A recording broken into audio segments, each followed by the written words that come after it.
Okay, welcome to the inaugural Spinnaker Clinic.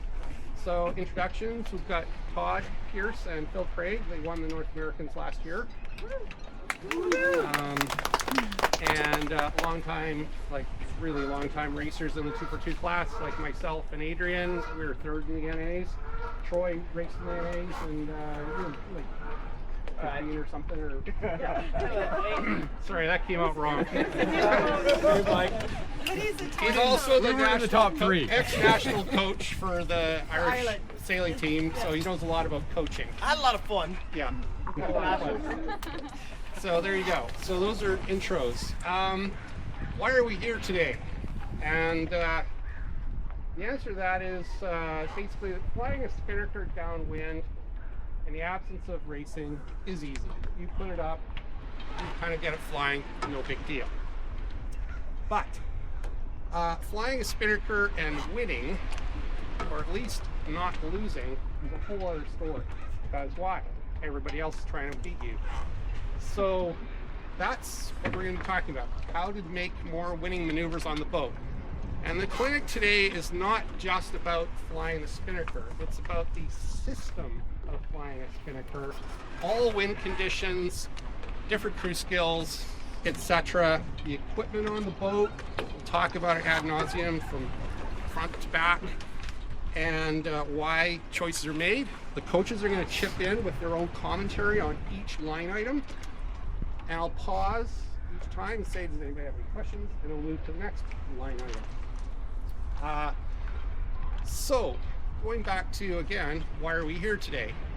So, basically, the goal should be to try and pick off at feet, I should say, one or two boats on every downwind leg. That would be the target. Also, to not lose any boats downwind. Why does this matter? Well, in a 7 to 10 race series, if you pick off 1 to 2 boats every downwind, that's like 7 to 10 to 14 to 20 points. So 7 to 20 points in a regatta. That is the difference between winning and losing. Now that's assuming you do all the right things upwind. You get great starts like these guys do consistently. We're pretty good, but we're not as good as them on the starts. That assumes you're doing what else you need to do upwind. You pick the right strategy in terms of sides of the course, you're getting clean air, you're doing good mark roundings. But my impression, I'll pause for a moment to get coach feedback, is a number of people go around the windward mark and then they turn their brains off. They forget that downwind racing is just as important as upwind. On my boat, if I don't pick off at least 1 or 2 boats downwind, I haven't done my job. That's how I look at it. So pause there to feedback you guys have. And by the way, I'll comment, these guys consistently pick off at least 1 or 2 boats downwind. Would that be a fair statement? Yeah, in general, assuming we're not in the front already. But I think fair comment. Yes, assuming they're not already in the lead. Yes, but when they're behind on our boat, if we're ahead of them, we're looking back, going, "Ah, shit! They got past another boat. Ah, damn! They got past another boat." But we did the same thing looking back when we look behind and Mike's 5 boats back, but then all of a sudden by the bottom he's 2 boats back. Same thing, you look around. So it's when we're going downwind, even if you don't gain positionally with boats, you're gaining distance on them. So you're closing the gap or putting yourself in a position to like take advantage of something later. It's not about always winning in every move, it's positioning yourself so you can take advantage later on. So close the gap. So when someone makes a mistake, you can take advantage of it, not like stay 5 boat lengths back and then they screw up, but then you only close instead of passing them. So it's getting yourself in the right spot and always, like Mike says, you can't just, let's still relax in the sun trying to sail downwind now, we don't need to hike. It's like, no, it's like that's when you can look around and things move a little slower because you're going with the wind, so you can think a bit more, you can react, but everyone has something to focus on downwind and you want to keep doing that. Be prepared for the next opportunity. And we'll talk more about what the different crew involvement is downwind in terms of who's calling wind shifts, puffs, boat positioning, how do you communicate that to the tactician and skipper. That'll be later on. I'll pause there. Any questions? 3, 2, 1. Okay. So going back to the point spread, I can think of a whole bunch of regattas, and I'm sure these guys can too, where at the end of the event, I sat there and went, wow, okay, I managed to win the event or come second by X number of points. And then I think about how many points I gained on the downwind leg. And sometimes in regattas, it's like 25 points that I gained downwind. It's huge on occasion. Not all the time. I mean, Wednesday night racing in the day here, fairly short courses. You know, you're not going to pick up 25 points necessarily on a night. But in the course of the season, with 20 nights roughly and 50 races, you're talking 100 points at the end of the season maybe. That's the difference between being first and like, I don't know, 10th in the overall standings. It's huge. So downwind is not to be underestimated in terms of points. So pause there. Okay, in terms of stuff that's written down here, we're going to go through all of it. But then I was thinking of some other things that I didn't even think of that came to mind. Putting this document together was actually an interesting exercise. Everybody chipped in. We had questions from some of you. Those were added. I took that on your behalf. Oh, okay. Yeah, there you go. So, you know, here's one just totally trivial to start off with. How many people do not tie knots in the end of their Spinnaker sheets, and why? It's totally trivial. Okay, everybody ties knots in the end of their... You don't. No. Why not? I've always told not to because if you need to stop doing Spinnaker. My personal view is, and I'll let the other folks chip in with their views, mine is you should always maintain control of your Spinnaker and never let the sheet go through the blocks and end up with a kite flying off your masthead. Why? You're just taking yourself out of the race. There's always some way, even when it's blowing the dog off the chain, to get control of Spinnaker. I'll pause there, see if you guys have any comments on this. Knots. Put a knot in it. Yeah, but we're not sailing 35 footers. We're sailing Yeah. 24 footers. It's true. We're always racing. Even if there's a storm and there's lightning going on, we're still racing. There you go. That's your answer. I've been in it, so yeah. But I put it down to how much money you're willing to lose. Because, like, the reason you drop a kite completely and let it blow off is so that you don't wreck stuff or go over on your side and stuff. On a 35-foot boat, like you're saying, definitely I wouldn't be putting knots in it because there's a lot of pressure and load. On these boats, because you're racing, well, how much is the Spinnaker? 2 grand? 3 grand. 3 grand? Yeah. Jeez, 3 grand. I don't yeah, but that's like the cost of racing. So I like it was the same like in dinghies when we were racing at a high level. It's like, yeah, we could lose the Spinnaker. Okay, that's fine. Put knots in it is what's worse is like losing a couple of points in your position. There you go. So, Generally speaking, and it's just to delve into just one little item. My view is that even if the mast's in the water, it's 30 knots of breeze, your Spinnaker's laid in the water, your crew flying around on the deck. Between letting the sheet go and fly out to the end of the knot, and dropping the halyard and letting the spin lie flat on the water, you can usually pull the guy in to pull the Spinnaker onto the deck somehow. So there's always a way, usually, to recover. I've never ever let a Spinnaker go like that. I've seen it, but I haven't done it.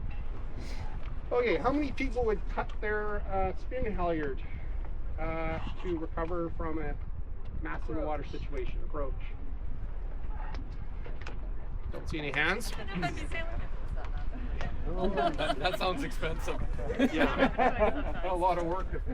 Yeah, there are people out there who believe that it's okay to cut your Spinnaker halyard to save yourself from a broach. That implies you have tools with it. I always carry a knife, but still, I wouldn't personally cut my halyard.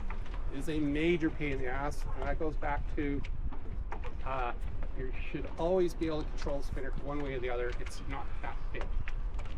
So, okay. Another one that wasn't written down is wind shadows cast by a Spinnaker downwind. How many of you are not familiar with that concept where the Spinnaker casts a wind shadow on your competition? Hands up. Anybody? Okay. Very briefly, there's another item that's not written down on the sheets, but I just thought, yeah, I'll just cover a couple items just for fun at the beginning to show that this whole thing is really, really complicated. I mean, we do it just naturally because we've been doing this sport now 50 years or something like that, right? We don't even think about this, mostly. But then when we're teaching a course, it's like, well, hang on, there's that to think about. Oh, there's that too, and oh, there's that too. And this document went through, what, 6 iterations? Yeah. You read what someone else puts down and go, oh yeah, that triggers something else that's not there. And then you add that, and that triggers them to think of something else. And all of a sudden it's like 12 pages long. Yeah. It was a vicious email thread. Lots of, yeah. Very briefly, wind shadow. Again, just to go totally off topic in terms of the list of items. Imagine we're looking at that boat behind us, and there is a spinnaker flying right there. And they're that close to us, which happens all the time. And let's pretend it's Phil and Todd there, and we're ahead of them. So what I'm looking at is that Windex. Now, the back end of the Windex is pointing, and imagine that the spinnakers are mostly on that side of the boat, poles on this side. When I look at that Windex, that wind shadow from the spinnaker is going off in that direction. We are in clean air. But if the wind shifted or boats angled down slightly more, all of a sudden that Windex could be pointing right at us, and we know that their wind shadow, the turbulence from their spinnaker, is screwing us, and we have to do something. We'll get to that later. But that's a very, very important thing to know how to do. I was just going to say, does everyone have a Windex? And that's a really good question. How many people don't have a Windex on their boat that they know of? Okay. How many people have not ever done what I'm talking about? Okay, a few people. Well, this is good learning for you. This is really, really, really important. You wonder why we always look it up? You're just taking a glance at it. I have a question for you. Sure. If you're worried about someone being in the wind shadow, how many boat lengths behind you do you maybe not have? I got a rule of thumb for that one. It's 10 lengths of the mast. So regards whatever boat you're sailing, Yeah. 10 of those masts, and then you're kind of out of the dirt. We call it dirt. Dirty wind, dirty air. So this is one of the things as well, is if you're jumping around boats, we'll refer to things differently. So like Mike is saying wind shadow. If you get on a boat and you're like, I don't know what you're talking about, and I've sailed most of my life, I'll still say on a boat, be like, I don't know what you're referring to when you say that. You know, so like on my boat I'll say dirt, and someone will be like, what? And I'm like, oh, dirt means like dirty air. You know, so don't ever be afraid to be like, I don't understand that word. Like what's, you know, boom vang, we call them kickers. You know, so you just, yeah. And I'd find so many times I'll be sailing with a bunch of Canadians and I'm like, get the kicker! And people are like, I don't know what you mean! You know, so yeah, it's like, don't be shy to be like, I don't know that word. You know, I'm still learning new words. Question on the back. Does it matter where you look at, the other boats or your boat? Their boat. Their boat. It's better to look at their boat. I always look at their boat because it's their boat that's casting the wind shadow. I might be in fractionally different wind than them, not likely, but it happens when it's really super variable conditions, and you know, they get hit by a puff and we're still in a lull, and all of a sudden their Windex goes like that, and I'm like, ah! So, yeah. And so when racing, I guess you use it as a strategy if you're Yes. behind to create your And team. good Yes. question. Yes. We match race our competition all the time. We're always trying to point our Windex at a boat to get on there, make their wind dirty, so Yep. they go slower. And if we know that they're going to be jibing because we're getting close to the ley line, we'll jibe a fraction early so that we are already casting our wind shadow on them as they're in the middle of their jibe. And if you do it right, you kill them on the jibe. They're like, ah! Just for a little visual. That's why you'll notice boats as they go down the run and start spreading out left and right. It's because, like, you want to go dead straight to the mark, and there's some debates about that too, isn't like better than zigzag, but one of the reasons boats start spreading out is because they're keeping an eye on the boat behind them and saying, okay, I'm just outside their wind shadow, so I'm just gonna stay here. And then they'll start creeping up, and you're like, oh, they're creeping up, I gotta creep up too. And then it comes a point where you're like, okay, we're going a little too high, and we're giving away all the distance to the other boats, you know. And then you're like, Phil, will you go down, man? Fuck, the mark's over there. And then I've heard that. yeah. So and then at some stage you'd be like, okay, I'm gonna go for a jibe, and you do like an aggressive one to get through the wind shadow and out the other side so you can back towards the mark, you know. And if the guy behind you is on top of it, they'll try and jibe, like Mike said, at the same time, so that they're kind of staying on top of you. I think there's a lot of people, like we're talking about, that you watch people when they drive to go to the mark. Like, first of all, you're trying to go to the mark, so pay attention to that. But you'll see some people just turn because other people are turning, whereas what we're talking about is you're turning strategically about the boats around you, positioning your wind shadow and your dirty air where it's in front of them and they can't sail through it. And that's one strategy we try to use when Mike's talking about turning early, or turning and then going low or high to speed up, to move your shadow in comparison to where the other guy's going. So then you can dictate, because then the guy, it's really hard to sail through someone downwind like that. So if you're managed to turn late, your wind shadow's on them and they can heat up a bit, pop up, like go higher as heat up, go a little faster, and then they get out a bit faster and then they're in front of it. Whereas if you position it a little bit in front when someone turns into it, then it's really hard, they're stuck and they can't get through and they just stay there the whole time. So when people start turning at the ley line down by the leeward mark and going, you look at some boats and it's very strategic. You're waiting for the guy behind you. Wait. Just because sometimes it's the positioning side to side, sometimes fore and aft, that if you turn first and they can turn on you. So you got to wait and be ready and then turn fast and go high, or turn fast and go low to separate, depending on the timing. Wait till their crew's fixing their hair. I don't know, like whatever. There you go. But then if the maneuver, if you can't do the maneuver, then it's pointless, right? And that's part of what today is. Yeah. Is being able to get into that position with the other boat and then do a quick jibe and be successful every single time. That's right. And the top boats always can do those maneuvers, where you'll get into the back of the fleet and you know you can pick them off because they're just not going to be able to match you. And today is to get you guys to be able to go faster, to push the top guys a little bit harder. That's the whole idea. A couple other things about. Oh, go ahead. Right, that's what I just wrote down. I agree. One of the big things is, like, we're talking about strategy. On a boat, especially at the level these guys are at, is like, not everyone on the boat talks about the strategy, but everyone has to understand what's going to come next. Because, like, it happened a lot in the nationals where, like, I wanted to do something, but I couldn't because my crew wasn't ready. And it's because we weren't as dialed in, you know. And so when you guys creep up behind us, all of a sudden I want to go for a jibe, and then we just the Spinnaker flogs for a second, you know, and that's just enough to get beaten. Yeah. So it's important for you to all understand, like, the tactics, but then what I wrote down here is, like, you have to understand your role. So roles are different when you go upwind to downwind. So when you start going downwind, the person who's flying the kite, like for me, I'm like, I don't want you looking anywhere else but on the kite, you know, because I have two other bodies that can be pointing out where wind is coming in. I'm going to be on the tiller and I'm going to be calling where the boat's going to be going. But the person who's on the kite, like, that's literally their job. And if they start going, well, I don't know, Mike is over on the right, I'm like, shut up, do your job. And that's one of the big ones we say on our boat a lot, is I always say, when I say do your job, that means I need you to focus solely on the thing that you're responsible for, because it's great to all have a chat, and it's a nightmare on Phoenix, the bigger boat that I sail on, but on these boats, there's only so many hands. So it's really important for you guys to understand what we're talking about to a point, but you don't have to be perfect at it. What you need to be perfect at it is, like, if you're the person on the sheets, that's your job. Same with on the pole that Adrian's going to go through.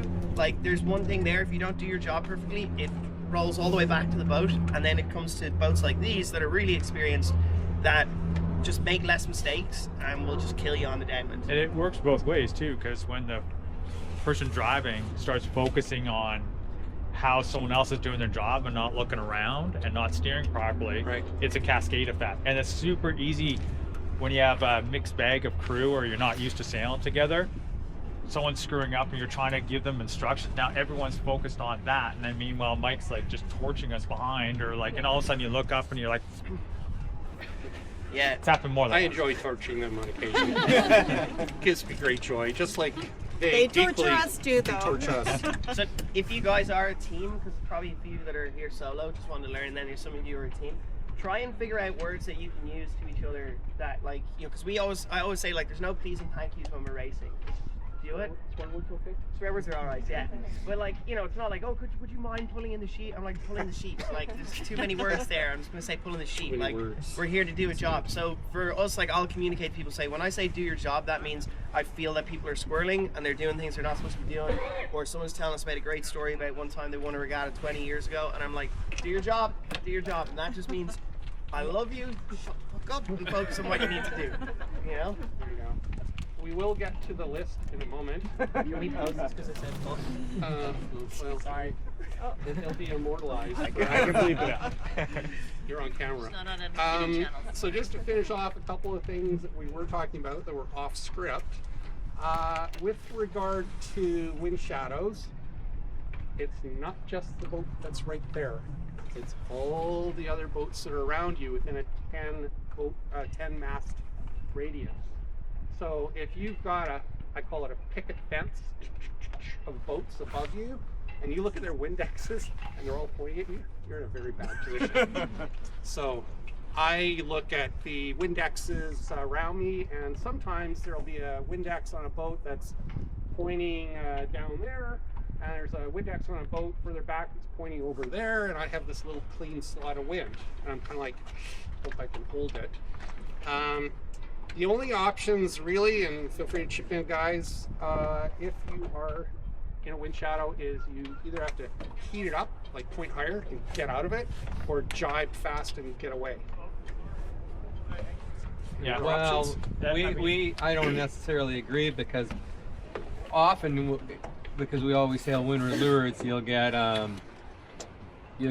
couple of guys that are The weather mark where everyone, the And first they'll- guy not paying attention, yelling at his crew, and they start going, and the next guy tries to take advantage, and all of a sudden they defend by going, "Wah," and then everyone just goes whoop. And if you're there, you don't necessarily need to jibe. You could just fade go away. down hard for a bit and then pop out of it, and then you go, and then these guys all have to come, because as soon as you turn, like Mike says, your wind shadow changes. Right. So as they bear off, then their wind shadow goes slightly differently. I'd say that'd be the third option. Yeah. Let your competition take themselves out. If a boat doesn't have a Windex, then what are you looking for? Look at other Windexes on other boats. Okay. As a You proxy. can, and it's a cheater thing. You could put a piece of telltale on your shrouds, like halfway yeah. up or whatever. It's just not as effective as up at the top. Oh, okay. Or if you have your Windex at the top and a bird's eating half of it and things like that, happens all the time. You look, it's kind of, why is ours like wonky and ours being loose and all of a sudden like the arms spin? Yeah. And If it is helpful. a boat behind you doesn't have a Windex, Yeah. use your own Windex as a proxy. Yeah. Oh, okay. Right? You look up at it and go, we're probably okay. It doesn't work upwind because you've got a lot more apparent wind, but downwind, just wait to hear the wind on both sides of your ears. Yeah. So like literally when you're looking, I can feel it when it gets cold on both bits of my ears, and then I know that's exactly where the wind is coming from. So the last item on my list is actually to some extent a repeat of what's later on with regard to wind shifts and puffs, but in a general sense, I just wanted to go back to the very first thing I said at the beginning, which is if you can pick off one or two boats downwind, great. And people sometimes go around the weather mark and turn their brains off and kind of sail in a straight line without taking things into account like puffs and wind shifts. As you know, when you're sailing upwind, you're generally looking for puff cards on the water and wind shifts. It's the same thing downwind. We try and play the puff cards and the wind shifts all the time. I mean, forgetting about boats around us, even if we've got somebody that's 100 yards behind us, we'll still look and see where's the next puff coming from, and we'll even aim at it downwind just to get another boat length. Because you never know what's going to happen on the next upwind leg. It could be like totally golden downwind, and then upwind the wind shuts off, and the whole fleet compresses on you, and you're like, boy, I wish we had another 2 boat lengths of distance. So there you go. That was the end of my, these were not things that were written down notes. So now on to the pedantic stuff, but I'd like to emphasize that all the stuff we're going to cover, in my view, it's all important because it all adds up to a smoothly functioning system and a smoothly functioning team. It's the difference between being, middle to back of the pack and being at the front. So, Spinnaker blocks. As you'll see, the aft turning block there doesn't really matter what type you use, but you'll notice some of you who aren't too far back that I've tied mine on to the deck. That was Jason Rhodes' idea. And a lot of other boats have got the blocks attached to an eye strap. The reason I went with the rope is that when you're sailing upwind, the block is usually hanging over the side of the deck, and it's not digging into my butt like it would be if there was an eye strap there. It's totally your choice, but there's an old phrase, happy wife, happy life. The variation on that is a skipper that doesn't have a block sticking in his butt is happier and less likely to be angry downwind. Just minor. But the downside of that is, that system that I have, is the ropes do wear out, and I would say once a year you need to replace them. You also need to check them halfway through the season, otherwise you're sailing downwind and all of a sudden, woo, there goes the block on a downwind leg. So I'll pause there, see what you guys think. Oh, we just tie them on because it's easy. There you go. It's Yeah. like- We're usually about what's easiest, as Yeah. long as it works. And ours did break, and then we had it tied off to the push pit. The thing is, if something like that fails and you have an eye strap or a tang or all those things and it fails, chances are you guys don't have toolbox derby going on to come up and fix it. But if you have just a piece of rope, then you could tie it to the cleat, you could tie it to the push pit, you could tie it to somewhere else as a temporary thing to get you through. And that can happen during a race, Yep. as opposed to wait till you drop out of the race to then do a bunch of messing around in between races, and then you miss the next start, and then all of a sudden your series is poop. So For everyone's, this is what we're talking about here. So we call them, I think, D clamps. Something I've Yeah, never I call heard. them What do you call eye them? Eye straps. Yeah. So it's a little piece of metal, and yeah, it hurts. I think some of the So- boats too, they had those original tangs, and then like the old, like some boats still have them, and they're metal tangs, and then the shackles through them and stuff Oh, like are that. they Oh, on yeah, we got Sturdy one up Dog? here. right. Is that on that one? Yeah. If you have them on your boat, recommend the skipper get rid of them and go with rope. The Oh, at least skipper will not Colin thank you. with his hair done. I mean, they look slick when they're all polished up and shiny, but you know. Right. So I'm a lot happier now that I have that system. All right, there's lots of different types of ratchet blocks. There's the old style Harkins with the little rotating ratchet on, ratchet off mechanism. Total pain in the ass to deal with. And if you have the ratcheting mechanism on the old style block, it means that when you're going to pull your spinnaker down and rip the sheets through it, it's not giving, and it acts like an auto brake on the sheet guide, whatever. This is what's called a Harkin 50 millimeter hexa ratchet. It's an auto engage, auto disengage block. When it comes time to pull the spinnaker down, it goes into freewheel mode, which is wonderful. And then as Troy is demonstrating, when you put pressure on it, it goes into ratchet mode. I feel like the air stewardess. Oh, but I did the block The wrong way. It's the wrong way. No, you're good. Yeah. Yeah. But you get the impression So- how it's working. Ratchet blocks basically only roll one way. So you give your hand a bit of a break when they're pulling really hard. The cool thing about the auto one is in light weather, you don't need it, so you can feel the pressure in the sheets, which we'll talk about later. And then when it's under pressure, you can hear that it's under pressure. It's working. Rule of thumb is if it clicks when you're pulling it towards you, you got the rope in the right way. If it's clicking when it's going away from you, you're making your life a lot harder. So, as a Christmas present to your skipper and yourself, spend the money, get these blocks. You will be a much happier person yeah. on the boat. Those things wear out too. Yeah. They don't last. They for- don't last very long. They're 4 years? Yeah. Yeah. If you, The only other thing I see, for some unknown reason, Mike doesn't tie his block there very tight. Mine are tight to the boat. I'm not sure why his aren't. just so the front crew can also flip the block over the side.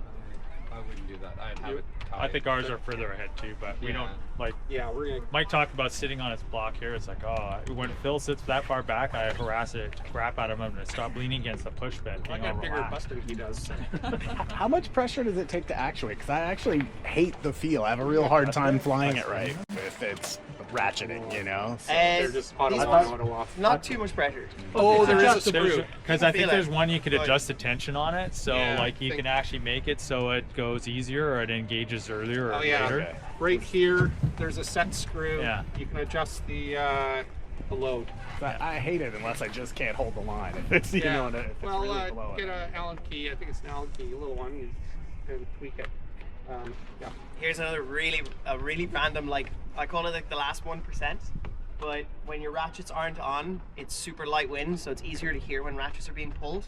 And if you're going for a jibe and you don't want the guy in front of you to know that you're jibing, that makes a world of difference. So yeah, it's like those are the, but we call those like the 1%. And today there'll probably be some people, and even me, I want to learn the 1%. Like there's a few things I want to learn off you guys. I'm sure you know that I don't know. And then there's other people have a bit more to learn before they start thinking those tweets. To get But, to the 50% first. yeah, but that's how like pernickety people can get, So, or sometimes you run your hand on the ratchet to trick the person in front of you to pretend like you are jiving, and they're like, "Oh shit, you're over a jive," and then you're like, "No, I wasn't." So We're not 15 that is- anymore. yeah, well, yeah. We don't do that. That's a lot of work. Yeah. We're all You can't hear it gonna say, anymore. Like, the least amount of work possible for us. That's like too much work. That would be good for like round bowl on the top where Spinnaker, when there's no wind, you start doing the ratchet, making everybody think you're driving anyway. Or rattling the ice. They're like, "Oh, they got the G&Ts out already." They have ice, damn it! There you go. In terms of block positioning, so when the boats were first produced, the Spinnaker blocks were usually about 2.5 feet further forward than where mine is. If anybody can't see at the back, just feel free to come up real quick and take a boo.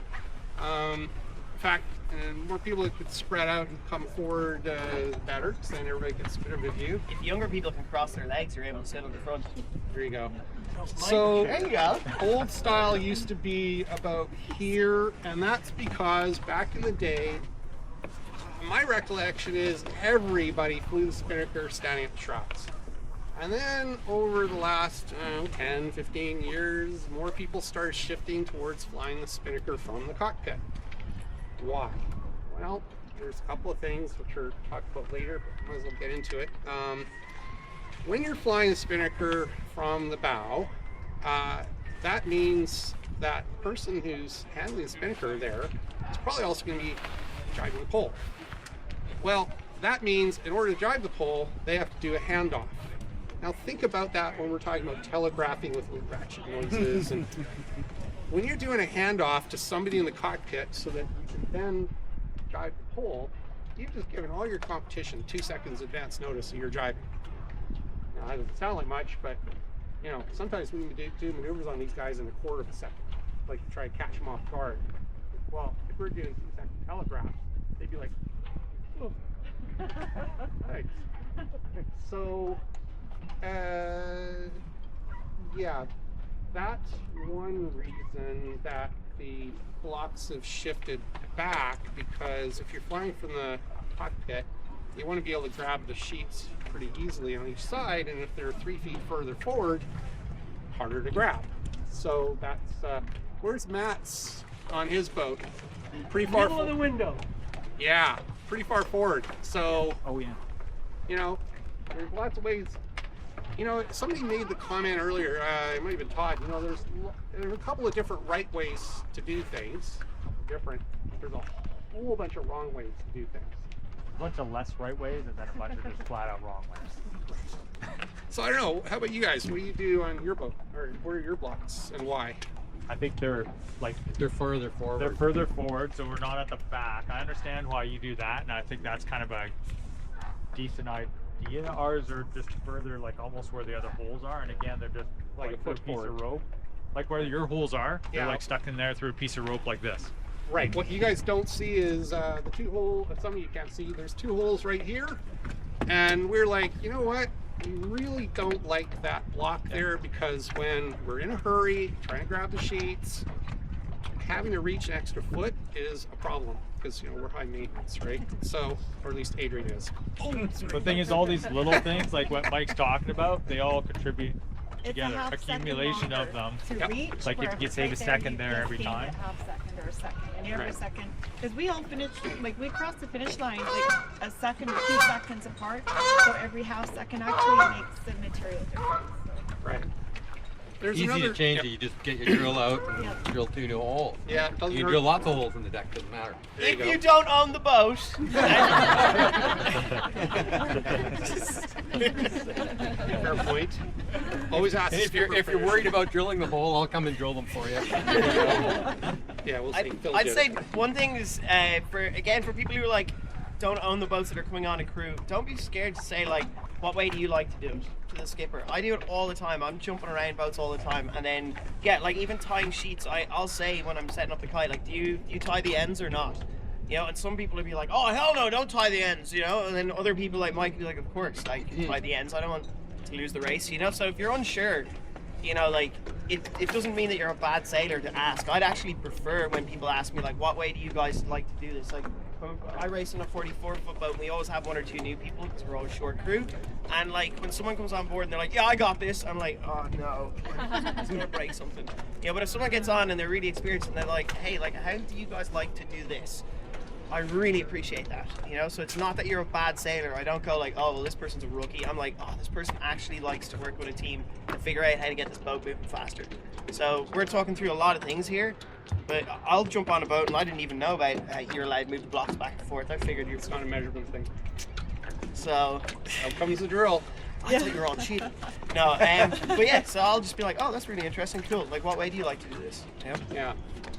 So, in contrast to flying the Spinnaker from the bow, which we already talked about, some of the drawbacks, when somebody is flying Spinnaker from here, it means just so you're going around the mark to hoist the Spinnaker, they're already standing here with the sheet and the guy in their hands, ready to go. They're not having to run up to the bow and do the pull and then grab the sheet from somebody and do the whole doohickey. It's more complicated. Also, downwind, again, just to reinforce the tactical element, on our boat, we will be sailing downwind, and, you know, Phil and Todd, let's say they're behind us this time, and we know they're watching us like a hawk. And they're waiting for us to do our move to go to the leeward mark or jibe for a puff or whatever. And we'll just have a very quiet conversation on our boat where I'm literally whispering to the person beside me or the bow person. And everybody's just And No one moves. nobody moves. No changing of position. Then we know that they're gonna jive. Yeah, And all of a sudden there are a bunch of statues. Standing at 5, 4, 3. Usually, I only give a couple of seconds notice for that reason. So what will happen is, this will be covered off later in terms of the pull is not important. You gotta get that in your brains. The pull is not important. It's the turn and keep the Spinnaker flying that's important. So I can initiate a turn. The person holding the sheet and the guy are flying the Spinnaker as I'm turning, and the person who's sitting on the boom probably leaps into action and very carefully starts to initiate pull movement. But that can all be done like 2, 1, go, and everybody just leaps into action. It's not like we all of a sudden start jarring the boat, but we leap into action, we execute the turn, and if we're lucky, we catch the boat behind us off guard. I think Mike's point about the pull not being important to it, it's like true, except if it prevents you. So it's important, it's not important from the aspect of the pull is not driving. It's like kind of the third most important thing in maneuver. The steering and the flying the sail is the most important. The way the pull is important is to get it out of the way. That's right. Don't It's let the unclip pull it. prevent your, because if you keep your pull on late, then it's holding the sheet out and you can't trim it properly, and then you can't get the pull off when the breeze is up. So it's early, like to get it, your goal is to get off and out of the way so that the person flying it is unimpeded, the person steering to keep the boat under the sail, and that's how it's important. But in terms of importance of flying it, it's like the last thing. You can go forever without the pull, as long as you're flying it properly. Right. I totally agree with that. The first thing is to get that pull on like, Off the mast. sail. Off the mast, Just off the sail, off and then the you're there. sail. So you just like we have little you can just sort of flick Control line. Like one way and then the control it, other, you and just then it's flick out. it so that See it that? just pops out. So See how I'm and I can turning my find- hand sideways and the jaw's opening on both ends? yeah, so you just like do a wrist movement. Yeah. Bing, So bing. the pole is detached from the spinnaker, and if I'm flying the spinnaker, I can just fly that spinnaker. I don't need the pole to fly it. Correct. And then you can take your time to sort of keep it. No rush. And then Say and that a then lot. No rush. gently No attach the rush. pole. Yeah, we say that too. All the Without- time with the pole, the person on the bow, if they're not getting it, just wait, no rush. Like you see people fighting to get the guy, like they can't reach it, like it goes out of it. Yeah. Don't go after it, just wait because it'll come back. The person steering just has to turn the boat Yeah. 2 degrees and it drifts back over and then it just goes right in and then you put it out. And you don't have to move around a lot. It's not like some big panic up there. You just stand there patient. I think it's in the maneuver of jiving. The skipper is ultimately responsible to keep Boat tight under. under, like the, Boat under the yeah, keep the boat underneath the sail. Yeah. If the skipper turns too fast, the title will collapse. Right? The crew has to. There's a few techniques in doing the jive from the perspective of the person handling the guy, but I think we'll get to that in a bit. But it's the skipper's job to keep the tight underneath the boat, right? The boat, and the thing is, the skipper can make a good bow person look like an idiot, and vice versa. Like a bad skipper can make, like, you don't turn the boat properly, and they could have the best bow person in the world, and they look like a moron, and they can't get it done. And vice versa, you have some total novice up there that's never done it before, and it could be the most perfect jive ever, nice and smooth, because you're just trying to keep the boat underneath, because then it keeps the sails square, center, the guy can reach it. Person flying the kite, it's easier. So a couple of final points on that. The person who's on the bow end of the boat, who's just responsible for the pole, jiving and looking up and also helping with furling, you know, if they're sitting on the boom about a foot or 2 feet in from the mast, they can leap into action in half a second.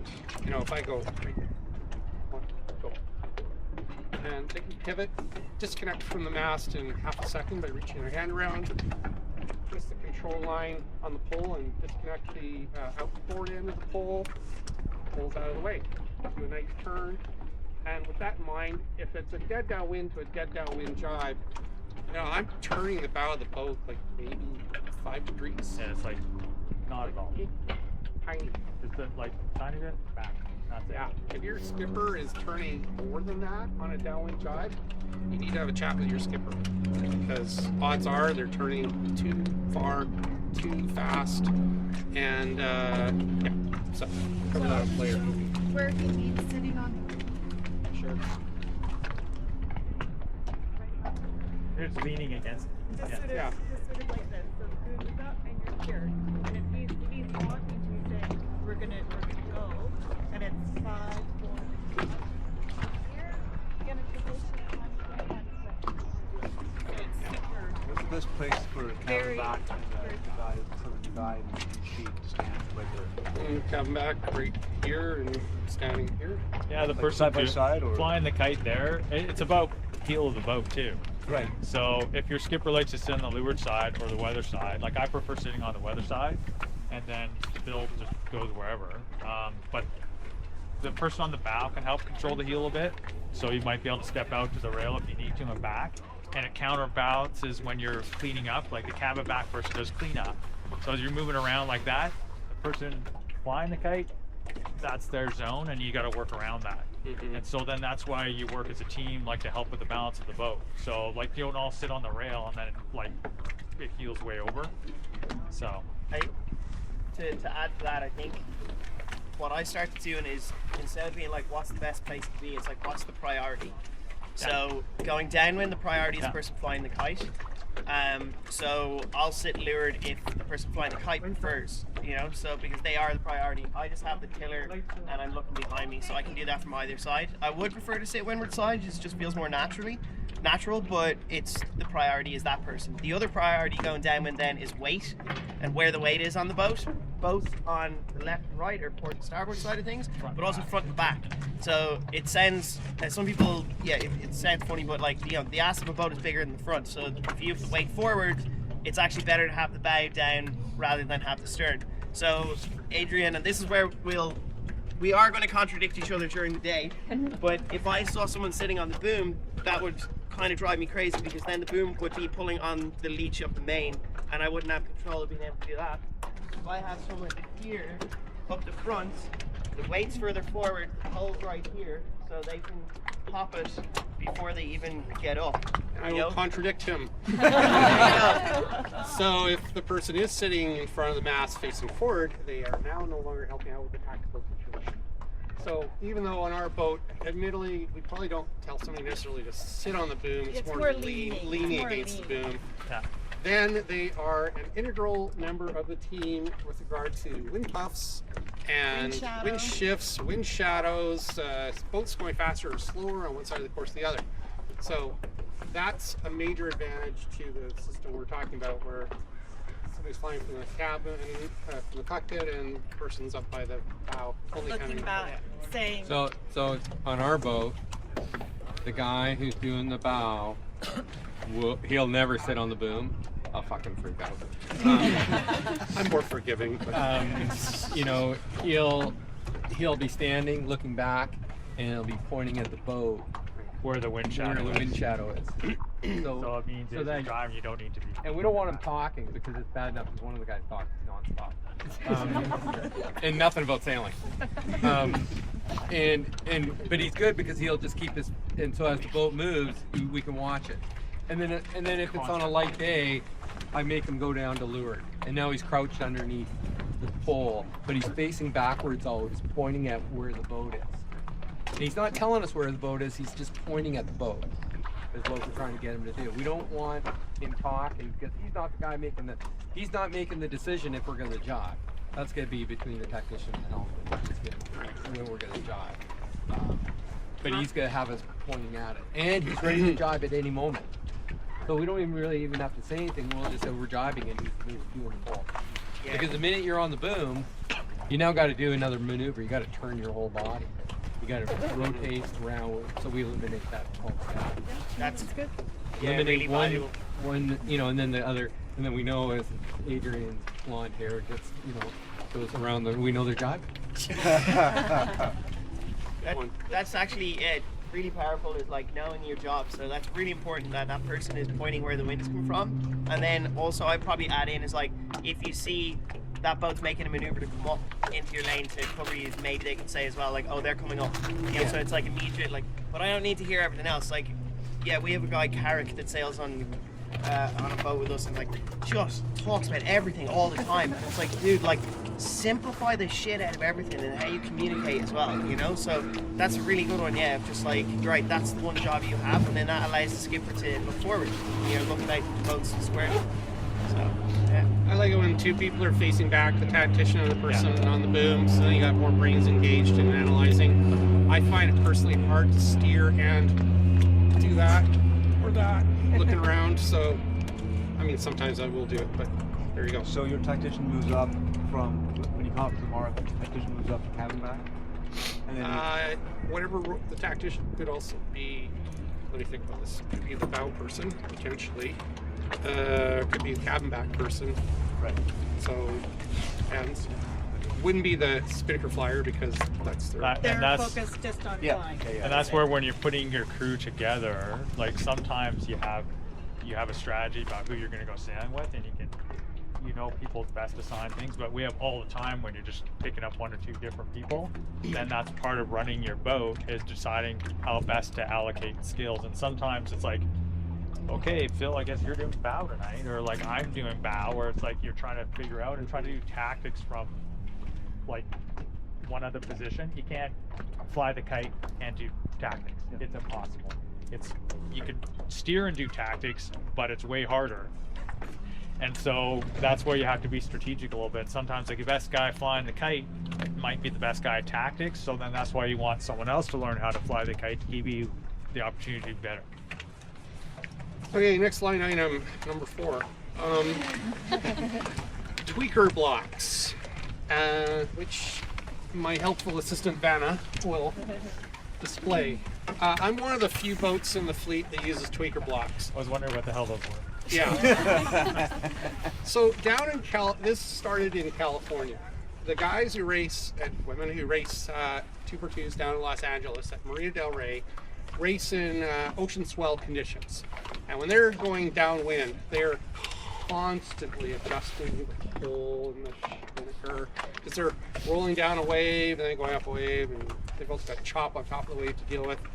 So they have dispensed with using the downhaul line on the pole. They still leave it attached, for whatever reason, might be a fleet thing, but they don't use it. They use these tweaker blocks instead, which are attached. They're attached to the sheet.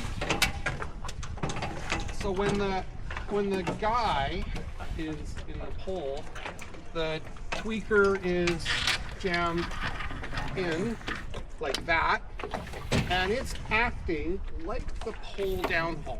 Now there's one zone of sailing where it's not really that great, and that's when you're on a very, very tight reach, and the Spinnaker's wanting to go look like that with the pole, and sometimes you can accidentally end up with your pole pretty high. But those are extremely rare situations. 99% of the time, it works fine. The free-floating side on the sheet side is just dangling on the sheet as it's adjusting the Spinnaker tension. So when we're going into a jibe situation, the person who would be cabin back would be releasing this side and pulling it on the other side. So on, off. We have also, as a consequence, dispensed with the downhaul line on pole. There are a number of reasons we went this route after thinking about it for years.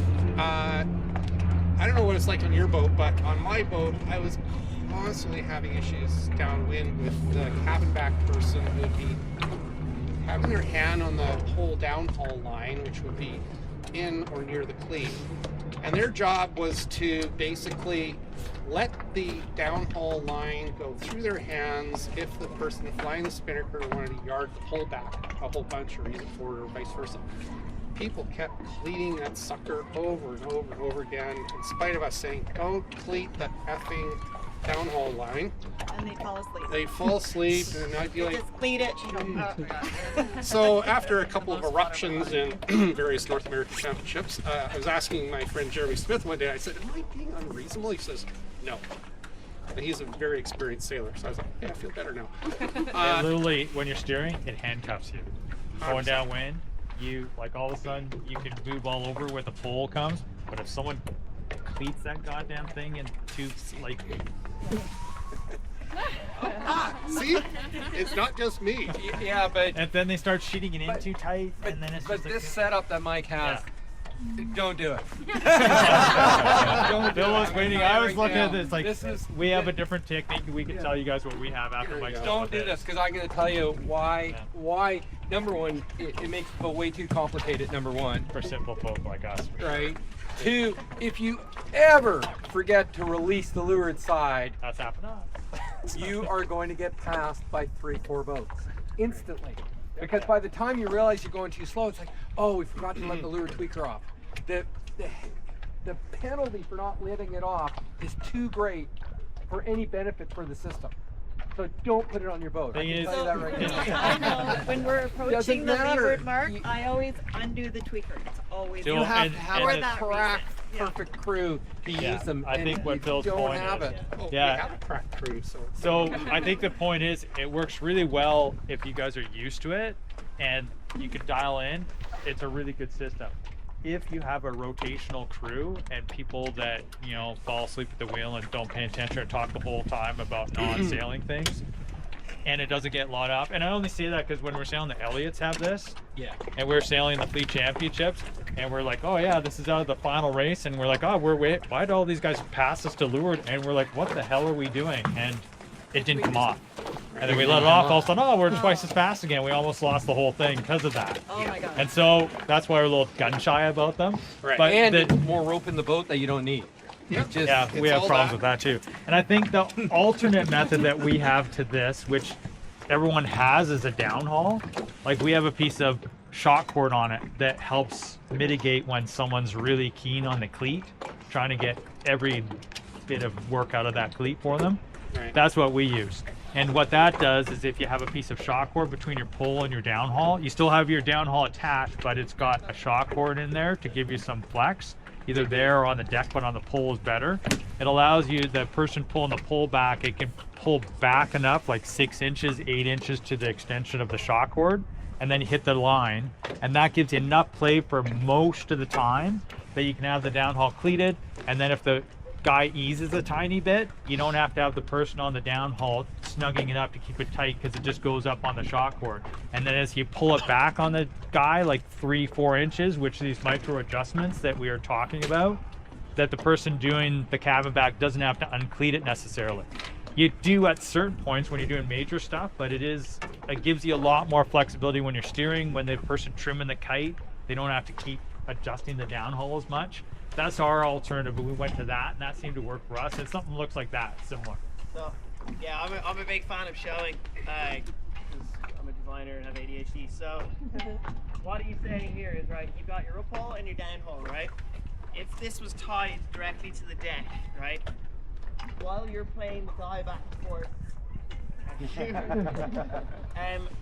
the distance of this rope changes, so you have to ease the downhole up and in and out, right? So it's like all of a sudden the skipper bears away, you got to get the pole back. All of a sudden, if no one's easing this, all of a sudden you'll hear someone be like, "Oh, downhole, you release the downhole." There you go. So you can put shock cord in it like this, which definitely is a little forgiving, which is great. I'm gonna go the other way and say I like the tweakers. The thing though with jibe for me, and we'll touch on this later as well, is you can't jibe with a tweaker on because it messes with the shape of the kite, and then the kite won't jibe for you. So for me, we'll never forget the tweakers, because I go mental if I'll just teach someone straight away, but like you always have to have the tweakers off when we go through the jibe, because then you get equal pressure on your kite either side. If you have a tweaker on, it means one of your sheets is like this, and one is like this. It's so hard to keep your kite flying through the jibe. So if I see the kite's not flying through the jibe, I'm like, okay, we need to remember to do the tweaker. But it's down to preference, and this is the thing. It's like I said, we're going to contradict each other. So yeah, that's the thing with the downhole. It is great, but it can also be not very forgiving if you're not dialed in. And then the same thing, the tweaker can also not be very forgiving if you're not dialed in. So that's where you just need to talk about it, Yeah. There's only one time that the fore guy on your pole needs to be bone tight, and that's when you're hitting some like powerboat waves or some very steep chop. You're going straight into it. You don't want it to move. And we will either pull on the downhaul as hard as we can at that one moment, or the guy on the bow will pull down on the pole. Is what he'll do. We'll talk about it. Just stabilize the pole, pull down on the pole, just make it tight. But that's the only time. Otherwise, it doesn't need to be that tight. It can be fairly. That's what we're trying to achieve on our boat. And after losing our minds a few times with this system, we said, okay, we got to try something different. But that said, I think the way to sum up the tweaker system is it's an advanced system. If you guys are all just sort of getting up to speed, don't, as Phil says, go with this system.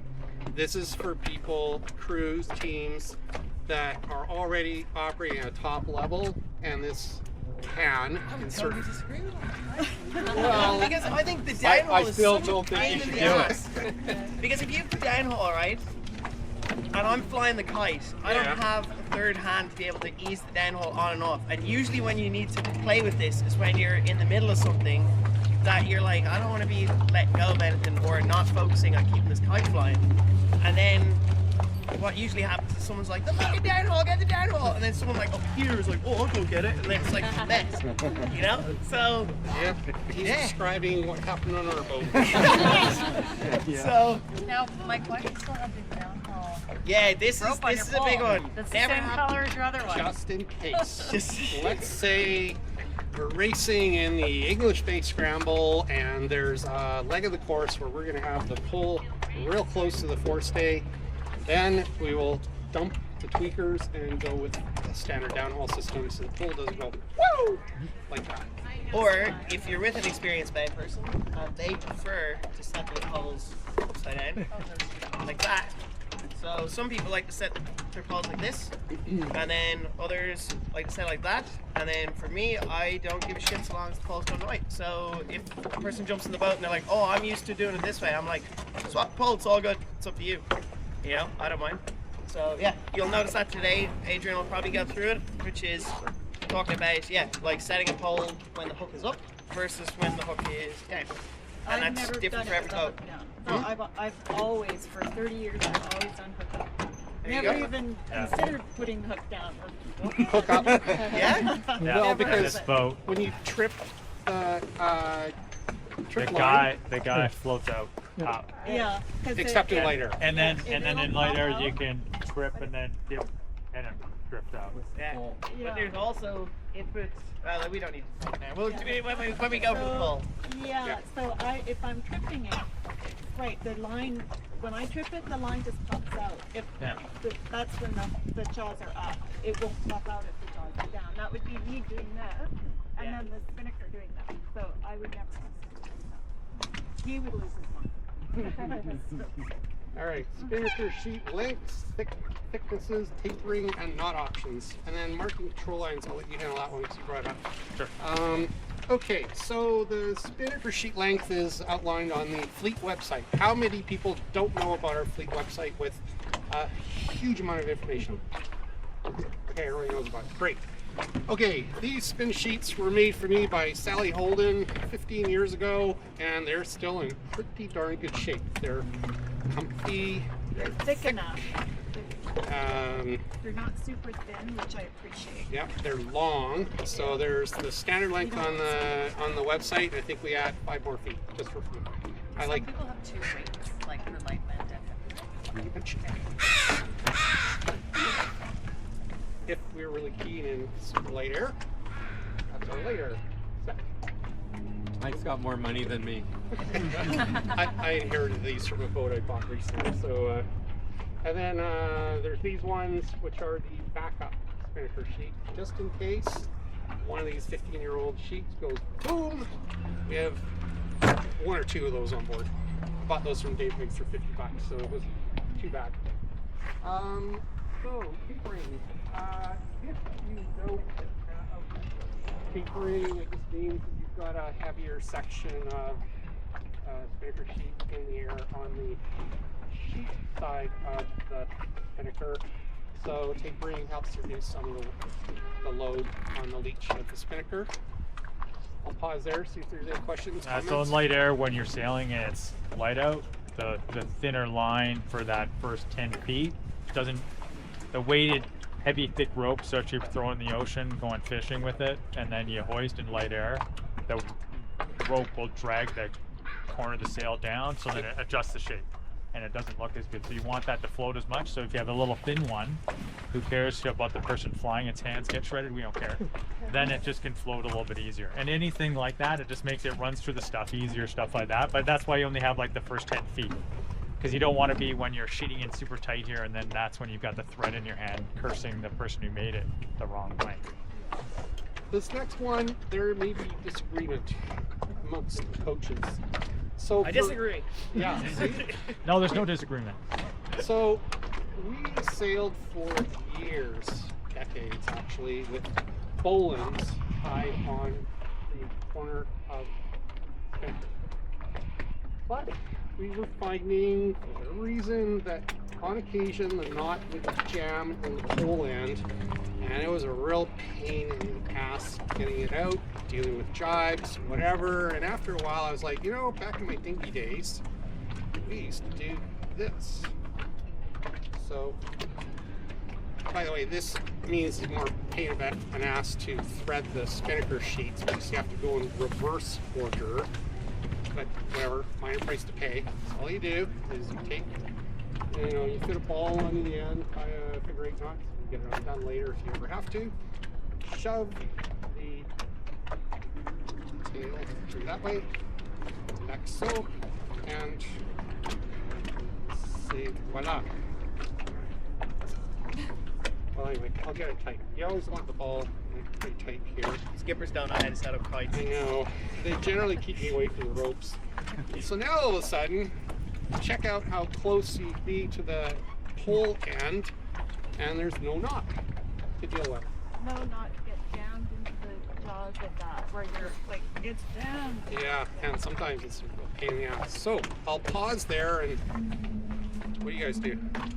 We used to do that. We don't do that anymore. I just have a, first of all, my sheet, my 10 or 15 feet is half the diameter Like of a his. thread. And I just have a loop on it, a spliced loop, and it just goes through and it's permanently attached to it, like you run the. So That there's is no knot, actually- there's no ball. It's super small. And the reason why is that ball gets caught on the shroud. shroud. Yes, you're right. You're right, And it that's the does. #1 reason we don't use it anymore. And when they get really tight, they're hard to undo. That's actually more. That goes back to our main motivation. What's Main easiest. motivation. We don't need to tie it every time it's already on there. Yeah. So we don't need to the- tie a knot because they come undone. But you'd still have to thread in reverse order Yes, through the yeah, blocks. that's the pain in the ass part of it. Yeah. Well, When you you rig still- when you rig it wrong, and then you go, and you gotta undo everything to get it right again.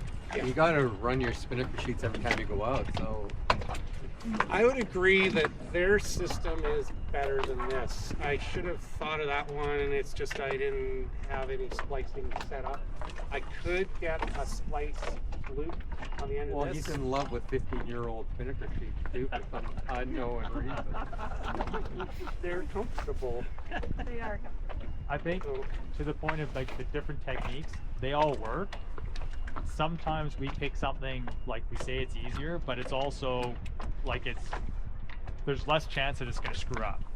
And that's why a lot of times we look at, you could do one thing one way or another way, like the downhaul or the tweakers, or we also look on our boat and say, okay, what has a greater chance of X person is going to totally mess that up? And if I use this technique, it reduces the risk of that, then we'll go that way. And that helps guide our decisions on some of these little things. Where it really makes no difference one way or the other, except that this works really well, but this works really, really horribly. When it goes wrong, it's like disaster. Then you're like, okay, well maybe we'll, because everything can happen. If there's a way to screw it up, we have definitely done it. So I'm sure Mike could say the same. Yeah. Question. If you use a fixed loop, have it happened to you that you have to change the kite because you rip it? Well, then you just got to take it all off. It's a pain in the ass. No, So no, no. Yeah, it's if you rip, incentive not if to you rip rip it. the kite, you're gonna. Yeah, it's good. It's not gonna be kind of a couple of bowlings on. It's gonna take you a bit to rethread everything. Yep. But again, that's like, okay, if you rip the kite for us, we're like, oh, we're done for the day. We're done for that race. It's like we really screwed up at that point. So. I got a few for you on that one. First off, splicing, it's not hard at all. Go on Amazon, grab the little tool for 30 bucks and jump on YouTube, buy yourself some rope. It makes a huge difference. No, I'm hoping you splice mine. Oh, yeah, no. No, I love it. It's like, some people are like, oh, I find knitting, like, nice. It's like, I did a load of long haul deliveries and I just learned how to splice, and it's a really cool technique to have. And yeah, I did it when I was young, so I actually made some good money off some skippers for it too. What I do is this, I'm not a big fan of either because it's just extra weight at the end of the kite. I also agree no bow lines, because bow lines also shake themselves loose, so if you've got a flogging spinnaker, that's not great. But if I get this knot undone, Hold it. I'll give you another. Yeah. I got it. It's alright, it came undone. So I would go for a thinner line, but what they do sometimes is they'll tuck the end back in so that it's kind of a little bit thicker, and then there's a little special knot you can do. And normally knots are, everyone says like a good knot is not one that holds, it's one that you can untie at the end of the day. But when it comes to Spinnaker stuff, I don't care. I want my knot to stay and be as close as possible. So I put it through. We'll put a knot in this one just because there's no fat end, but let's say we just do a granny knot. I never do figure of eights because they also loosen up. All right. I hate granny knots. They're almost impossible to get undone, but just saying. But go So, ahead. so what I'll do is put it through, stick a knot on it, and then I'll do another granny knot just like that, and do it nice and tight, and then I'll push it all the way down. And that is as close as possible to that. Now, if you don't have that knot and it's just a fat end, it won't get caught on the side stays. And also, if you tie it to make sure that the knot is facing out instead of in, you still have that nice run, but you can also untie it at the end here. So if your crew messes up the dowse and they need to untie something, they can still untie it from that end. So I'll make a little video and throw that up because yeah, that's a little far. But and like that is the 1% though. You know, I get like on bigger boats I wouldn't do that because that knot will never come undone. But on a Martin, the kites don't have thousands of pounds of pressure, so yeah, we'll do that. So, but there's all those little things, like when you sail on a boat that there's a lot of experienced sailors, you'll notice just like less things go wrong, and it's because of people are really proactive. You know, it's like proactive versus reactive. What is it? Reactive, someone punches you in the face, you punch them back. Proactive, get out of the way of the punch in the first place, you know? So I'm always trying to think of like, how can we reduce the mistakes and reduce the pain in the ass? And that allows me to segue to a bit of a summary on this little thing, and that is, you know, when we're racing against each other, it's literally a game of inches. Like, the boats are so close frequently at the finish line. A little too close sometimes. Yeah, so when you go through this document afterwards and you're like, okay, they said this, they said that, whatever, you know, a way to look at it is all of these individual things all add up to the difference between winning and, well, not winning. So the more negative variables you can get rid of, the more, as Todd put it, the downside is really bad options. You know, the upside might be good of a particular system or whatever, but the downside's really bad. The more you eliminate, the more likely it is to have more consistent performance on the water, and you're not going to be sitting there post race going, fuck, if only we hadn't done the whatever maneuver, or we didn't have that system, or blah blah blah, whatever. And it reminds me of this movie. It's called Any Given Sunday. How many people have not seen it? Okay, worth watching. It's about a football team in trouble, young quarterback, whatever. Anyway, there's a scene in the locker room, you'll remember, a lot of you, where Al Pacino's in there and it's halftime. The team's getting crushed, and he's like, he gives this speech. Actually, is it halftime or is it the beginning of the movie? Whatever. He gives a speech called "It's a Game of Inches." If you've never seen the speech, it's worth watching, and that's what this is all about. When you add up all the bits and pieces we're talking about, it's the difference between victory and defeat, to quote Al Pacino. So there you go. Okay, Todd, control lines, marking. Sure. I think. Actually, Michael, why don't you remind me of Sharpie? Right. And the acetate, because I will mark a line right here. Yeah. That's So like, oh, one of the mark things for that I think, I don't know, on you guys' boats, do you guys have marks on your halyard, downhaul, all that stuff? Okay. So everyone knows the concept. Why are you going to mark your halyard? So you don't have to be watching when the sail goes up to the top. You just know when you're pulling it. Like I think No, Mike, the black one. when you're hauling the Spinnaker, Mike, I think he put in his notes that you want to do, like, just get out of the person's way when they're hauling it up. They're just going to pull on it this. But once you're, you know you're at the top, not when it hits resistance, but when you see the mark land in the cleat, or the relative, like, if your mark is 2 inches past the cleat, 2 inches forward of the cleat, mark right in the cleat, however you have it set up, like, that's why sometimes your halyard, you don't want to have a black halyard because then it's hard to see the mark. So we'll make a mark on it, and then when you're pulling it, you don't need to think about it. You just pull to the mark. Yeah. We also do the same thing with our up and down. And so even topping left. So when you're Yeah. putting the pole up, you pull to the mark, and that's it. You don't have to look see if it's high or low or not.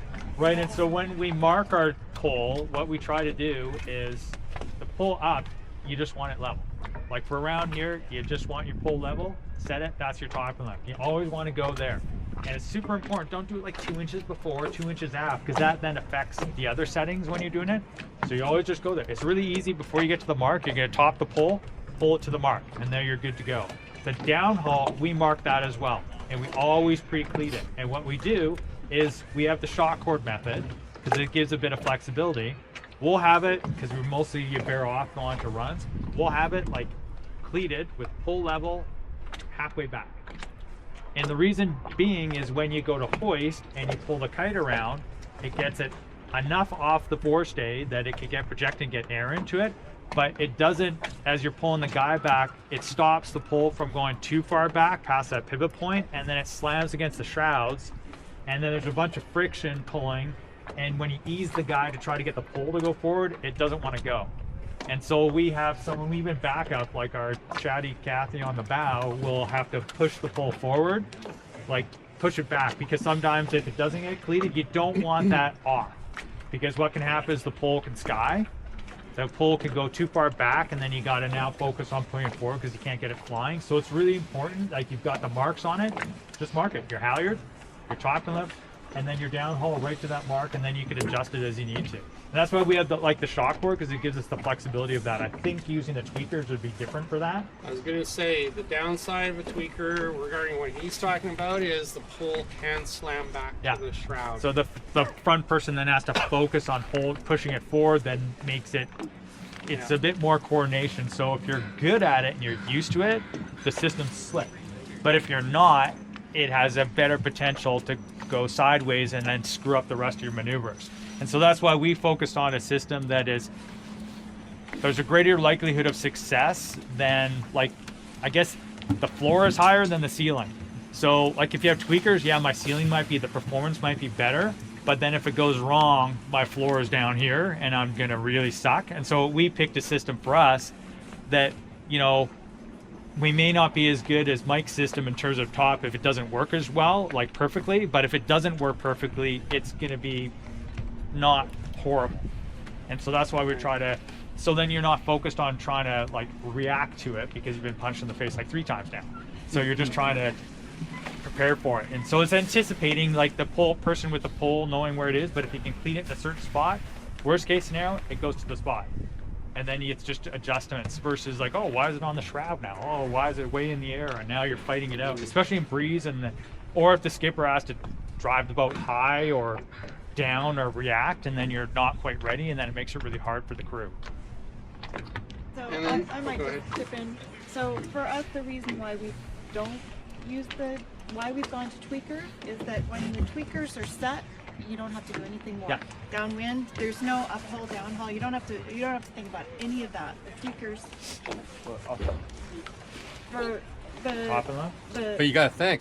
The topping lift. We don't have to think. The topping lift. You don't have to think. So the tweakers. Oh, because the topping lift is set at everything's like for us, the tweakers are on. The only time we have to think about downhaul at all is, well, we don't. We just, when we're jiving, we just do the tweakers set. So you don't adjust the tweakers. Once they're set for that whole jive.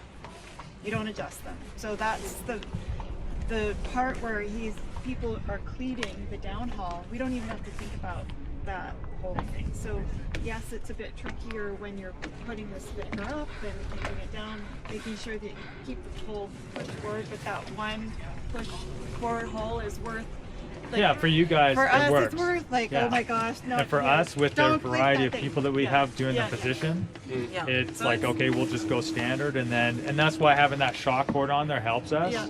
Because the shock cord, the other benefit is in the hoist, you pull it back, and then the shock cord, if you ease the guy a little bit, the pole could go forward again, and then you can pull it back again as if the guy gets caught in the pole and starts to drag the pole back. The shot, if you watch that, you can ease it, and the pole shock cord might ease it forward again. I feel like this is a conversation coming from permanent crew and boat owners. A lot of you are going to be crews, so just deal with what you're given. For sure. Like it's kind of like tough shit. So, but yeah, both systems have pros and cons and have ways of messing up. I think if you get onto more of a permanent crew and let's say you're the one on the bow, or like you're the one flying the kite, and you're like, actually I prefer this, but a lot of times like you're gonna have to learn how to do both. You know, and handy little things like the shock cord. That's something like you buy a meter of shock cord, come down, you can tie 2 loops in a downhole, put the shock cord on, and people on the boat will be like, oh, that was really appreciate that. That's a cool little tweak to put on, you know. So yeah, like I have a little spares bag with little bits and bobs, which really helps. But yeah, for the most part, I think you're gonna have to learn how to do both. Do we have both on the water today? Do we have tweakers and an up all downhole? Yeah? Yeah. Sweet. So I would advise everyone to try both. Like, don't be shy to rotate. Once you get something done, then let's just move on. And another bit of advice today as well is, I always say when we're coaching and trying to do stuff is, if you can do it 3 times right in a row, then you got it. So try and focus on that today. If you do it twice and you mess up on the 3rd one, be like, try it again. Try and get everything 3 times right in a row. That's when I know, I'm like, yeah, cool, okay, I got that dialed in. Might not be perfect, but I got it to enough that now I can move on and do the next one. There's about 4 boats that have the tweakers, maybe. Checkmate does. Checkmate does? Yeah. Salient does, I think, right? Yeah. But you guys should all have a mark on your halyard and your top and left. and then your downhaul if you have it, you should mark it. And if you get on a boat that doesn't have it, like bring your medium shocker, but bring a felt pen too. Yep, because you can get rid of the marks as well with acetone. So yeah. All those little things, when I see people tweaking like that, apart from drilling holes and gunnels, if I was the owner, I appreciate it. You know, people come down and they're like writing things, I'm like, yeah, it's cool, it comes off with acetone, no big deal. If that helps you, you know, like dial things in, like happy days, my boat's improving, you know. Next item is packing the Spinnaker optimal. So in the interest of time, basically pre-race we just run the blue tape and the red tape and make sure the Spinnaker's in the bag nicely, non-twisted. In a lengthy day where you have 5 races and multiple ups and downs, the way we bring the Spinnaker down is important in our view, because it helps make sure the Spinnaker doesn't end up twisted for the next race. So basically, we grab the, let's say we're doing a Spinnaker down on the left side of the boat. The person bringing the Spinnaker in will grab the red tape and just do a windmill fashion straight into the bag to get the head of the Spinnaker down as fast as possible. And then we pull the foot of the Spinnaker in and the blue tape. But while doing so, you don't want to twist the blue tape section and mix it up with the red tape. So I'm really struggling to understand this, Mike. Is there any chance you could hoist the Spinnaker and show us what you're talking about? Considering he never does it. So one thing, I'm going to assume there's one person in this group that has never seen a Spinnaker before. When he says running the tapes, it's these colors. It's red and blue. Sometimes it's like, I don't know what the other colors. Usually they're green and red. Green and red, port and starboard, yeah. The foot is usually either yellow or white. So that's really helpful because you don't want to run the foot, that's pointless, right? But when we say running the tapes, it's literally like you're just foiling a rope. I just run my hand down the blue all the way to the next corner. And you'll notice the Spinnaker in the bag is so far untwisted, I think. Yep. And let's see, although we did kind of... That was probably me tying something, I'll take the blame for that. But I have the whole blue side of my hand right now. If that was to be hoisted, let's imagine that this is not completely screwed by me earlier on. We know it's not going to be twisted when it goes up, right? So when you're dropping it, if you were to be able to run... I don't know. You know what? You know what makes life It easier? shouldn't be allowed there. Mike, move back. Get away from it. You're not allowed. I am on the You're totally out of your element right now. So it's not about strength hoisting this. I've seen the tiniest person get this up in 3 seconds.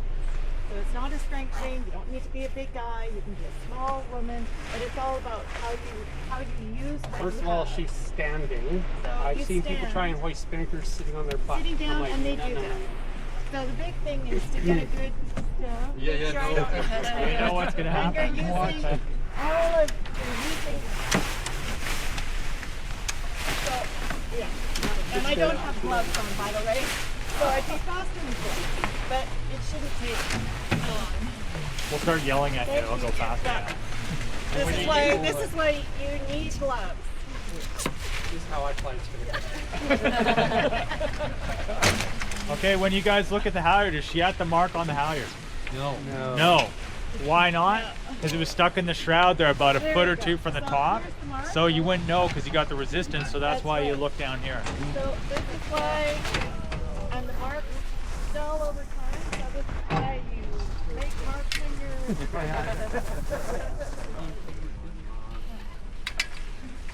So this is how you not do it. Glad we went through that. Now how do we do it? I don't know. I just swore the wind was in the wrong direction. Yeah, we put the pole on the wrong side. So, okay. Now we have it up, we can...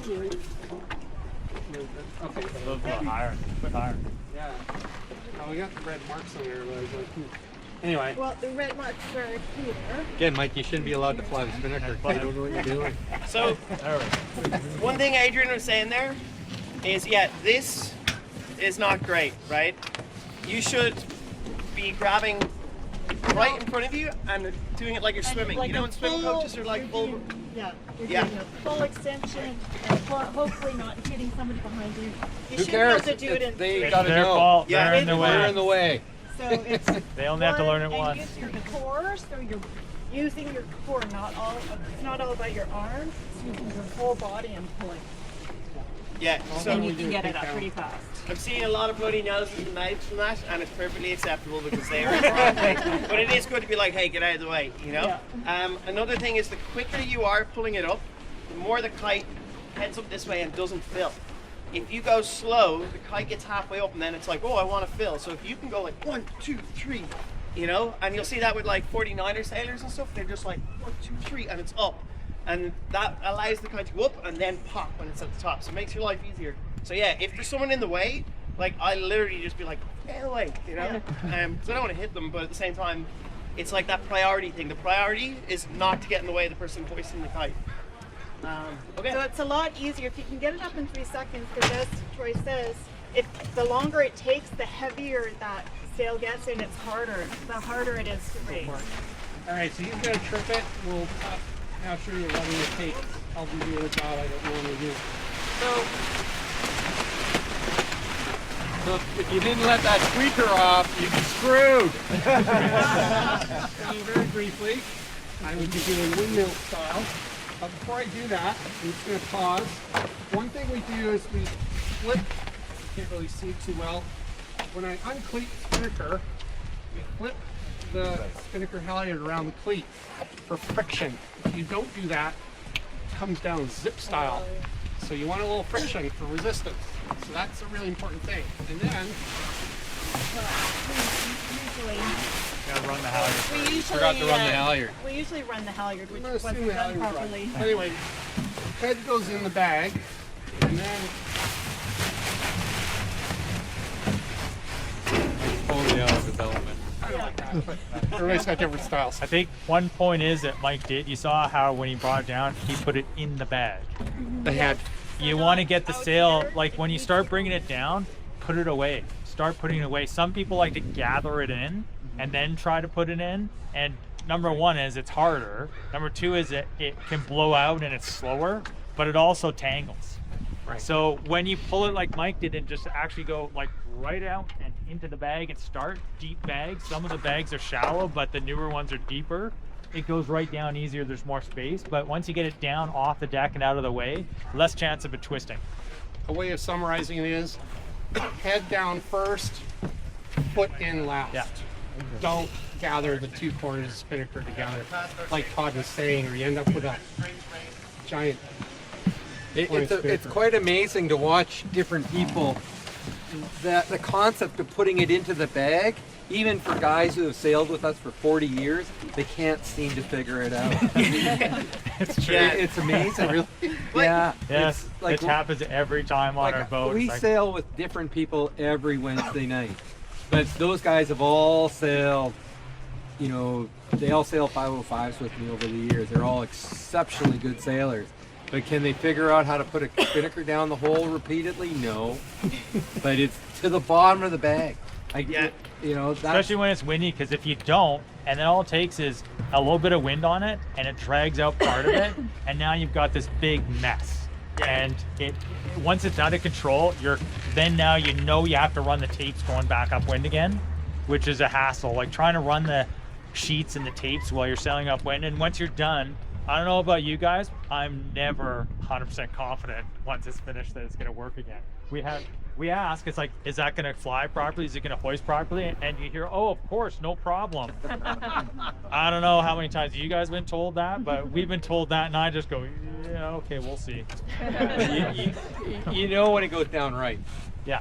Like when you're sitting in the back. You're watching, you go, oh, that's going to be perfect. Then you see it otherwise, you go, ooh, that's going to be a problem. Then you ask, and they go, oh, no, it's fine. And I look at Phil, and he looks at me, and I'm like, oh, okay, get ready for a But total don't you run the disaster. tapes before you get back up to the weather? Oh, hell no, you can't. Sometimes you don't have time. No, you can't do it. There's just no time. But it's super slow.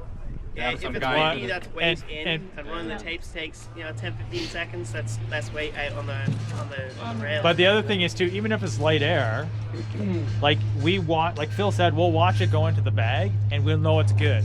and then someone will decide, oh, I'm just going to run the tapes, and they start running it while you're sailing up. When we're like, no, don't. Now that once they've started monkeying with it, you're like, oh. Right. And sure enough, it's like then it goes up all twisted. And I said, see, it wasn't done right. It's like, no, because You fucked it up. It's 'cause we have the same rule in our boat. We never run the tapes upwind. if you have to, it's because you had some sort of experience when you put it away. You try to avoid those experiences.